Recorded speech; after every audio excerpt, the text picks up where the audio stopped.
Hello అందరికీ.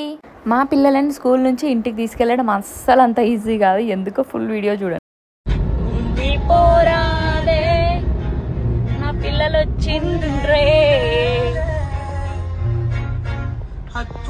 వచ్చినవా నా బంగారు పిల్ల. స్కూల్ టైమింగ్ అయిపోయింది, ఇంకేం చేస్తావు స్కూల్లో?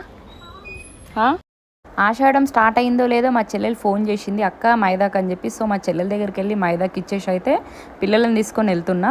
సో వెళ్ళే దారిలో పిల్లలు పానీపూరి కావాలని అడిగిర్రు. సో ఇంకా ఎంత వద్దన్నా ఈ జంక్ ఫుడ్ మాత్రం అస్సలు వినరు. మా మిల్కి అన్నం తినమంటే వద్దంటది, పానీపూరి అయితే హుషారు. అన్నం తింటారా ఇట్లా మీరు తినరు, పానీపూరి అయితే తింటారు. ఈ పానీపూరి మహిమేందో ఏమో అర్థం కాదు, చూస్తే అస్సలు కంట్రోల్ చేసుకోలేము. అందుకే మా ఖుషి దాంట్లో నుంచి ఒకటి తీసుకొని అయితే నేను టేస్ట్ స్కూల్ నుంచి వచ్చేటప్పుడు డైలీ ఇదే లొల్లి. చాలా ఇంకా తింటావా? అంత మాట పానీపూరి తిన్నారు కదా,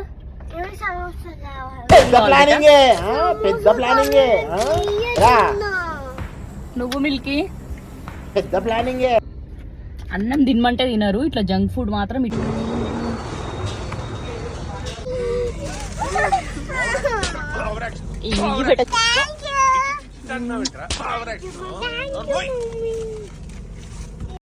డైలీ ఏం జంక్ ఫుడ్ మా పిల్లలు తినరు. సో అప్పుడప్పుడు ఇట్లా అనమాట. ఇప్పుడు కనుక నేను జంక్ ఫుడ్ వద్దన్నాను అనుకో, ఇంటికి వెళ్ళిన తర్వాత ముగ్గురు కలిసి నన్ను సావ కొడతారు. సో ఇంకా అందుకే వద్దనలేక పెట్టిన.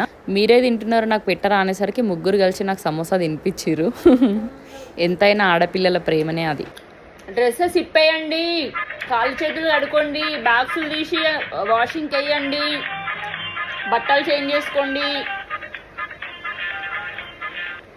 ఎన్ని చెప్పినా మా మ్యాగీ మాత్రం ఇట్లే నిలబడి చూస్తుంది. నేను అనుకున్నా ఏదో ఒకటి చేస్తావని నువ్వు.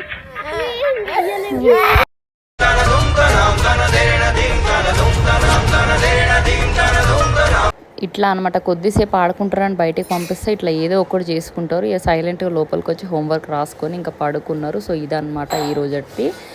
Good night, bye bye, see you tomorrow.